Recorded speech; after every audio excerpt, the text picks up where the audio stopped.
Hier, c'est avec beaucoup d'amertume que j'ai suivi le point de presse de M. Corneille Nangaa, dans lequel il a tenu des propos discourtois à l'endroit du chef de l'État et il a voulu tordre l'histoire. Je viens ici pour redresser l'histoire et dire aux Congolais qui est réellement Corneille Nangaa. D'abord, il faut savoir que la motivation première qui a poussé M. Corneille Nangaa à se mettre sous l'égide de Kigali pour tuer ses frères congolais, massacrer ses sœurs congolaises, déstabiliser une partie de la République, gravite autour de 4 raisons. Premièrement, c'est que lorsqu'il y a eu la crise FCC Cash, M. Corneille Nangaa a tout fait pour qu'il puisse rempiler à la tête de la CENI. Démocrate qu'est le chef de l'État, il a refusé cette option et a voulu que les choses se passent comme d'habitude et M. Corneille Nangaa était obligé de quitter le bateau. Deuxièmement, M. Corneille Nangaa avait eu en cadeau de la part de l'ancien président Joseph Kabila 2 mines d'or dans la province de l'Ituri, sans document, sans titre au niveau du cadastre minier. Lorsque les cadastres miniers lui ont demandé de brandir les titres de propriété, M. Nangaa n'en avait pas et il a eu une ire contre le chef de l'État et le cadastre minier. Troisièmement, M. Corneille Nangaa a demandé à ce qu'il puisse être décoré comme héros national. Mais malheureusement, il a fait un travail pour lequel il était payé. Il n'était pas question qu'on puisse le décorer d'une certaine manière comme héros national. Troisième élément de colère. Quatrièmement, lorsque le dépôt du rapport de la CENI a été fait au niveau de l'Assemblée nationale, la Cour de compte a voulu vérifier comment est-ce que les 1 milliard pour les élections de 2018 ont été gérés. Parce que personne ne s'expliquait que d'un salaire de président de la CENI, M. Corneille Nangaa ait eu tous ses biens immobiliers ici à Kinshasa, lui qui parle de corruption, et même un hôtel particulier ici, l'hôtel Castello. Et justement, sachant qu'on allait mettre la main sur lui en ce qui concerne les détournements à la CENI, il s'est résolu de partir servir l'ennemi. Comment M. Corneille Nangaa aujourd'hui peut dire que le chef de l'État est tribaliste ?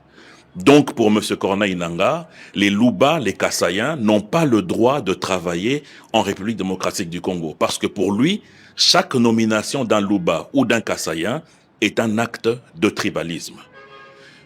M. Corneille Nangaa dit que le chef de l'État est en train de s'en prendre aux swahiliphones. Mais il oublie que le chef de l'État travaille avec la plupart des grands swahiliphones, les grands notables de l'espace swahili, ici dans notre pays, en commençant par son directeur de cabinet, le président de l'Assemblée nationale, le président du Sénat, sans compter le professeur Bahati. Mais qui est le véritable tueur des swahiliphones? Aucun rapport ne parle de Félix Tshisekedi en termes de tuerie de quelconque tribu sur le territoire national.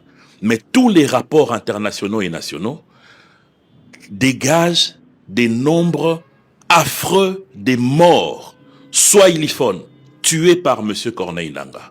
Depuis la prise de Bunagana jusqu'à Goma et Bukavu, plus de 10 000 Congolais ont été massacrés et enterrés dans des fosses communes. Dernièrement, c'est Amnesty International et Human Rights Watch qui en parlent. Donc dire aujourd'hui qu'il y a un bourreau pour les swahiliphones, c'est M. Corneille Nangaa le vrai bourreau.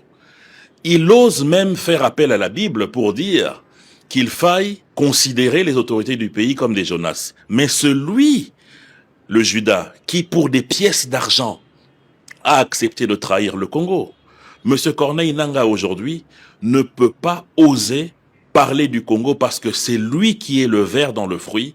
Il a fait entrer dans notre pays le mal qui aujourd'hui a endeuillé tout un peuple. On ne peut pas concevoir que M. Corneille Nangaa ose dire que certaines autorités de l'Union sacrée l'ont appelé pour dire que les propos du président de la République n'étaient pas du tout acceptés. Mais qui peut vous appeler, M. Corneille Nangaa, alors que votre téléphone est contrôlé par Kigali? Vos mouvements sont contrôlés par Kigali. Vous êtes aujourd'hui un prisonnier à ciel ouvert. Comment est-ce qu'on peut vous contacter? Et je comprends que cet état d'emprisonnement tape sur votre système sympathique et malheureusement vos neurones sont en train de péter parce que vous n'êtes plus en liberté. Ce qui explique toutes les diatribes que vous lancez sur le chef de l'État. ce qui est inacceptable. Parce que le président de la République a parlé des Congolais inféodés.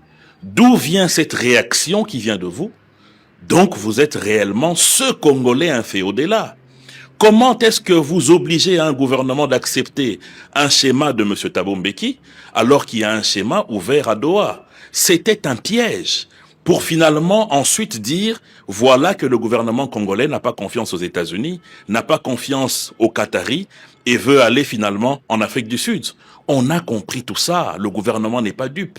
Le gouvernement a automatiquement rejeté cela. Vous osez parler de corruption, mais la vraie corruption, M. Corneille Nangaa, c'est ce que vous organisez dans ces territoires occupés. Parce que chaque samedi, vous raquettez les populations à 5 $ par foyer. Cet argent va où? Ça traverse la frontière pour aller à Kigali. Vous osez dire que les territoires que vous occupez sont des territoires libérés.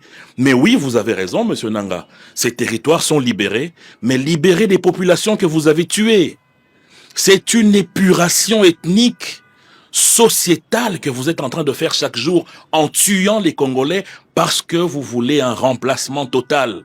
C'est cela le plan, la balkanisation du Congo, par épuration, par élimination. Et vous appelez ça libération. Ce n'est pas une libération, M. Nangaa. Pour finir, j'ai une question à vous poser, M. Nangaa. Est-ce que réellement la vie des Congolais vaut 2 mines d'or en Ituri? Est-ce que la vie des Congolais vaut une médaille en cuivre qu'on mettrait sur votre poitrine? Est-ce que la vie des Congolais vaut un poste comme président de la CENI? Répondez à ces questions.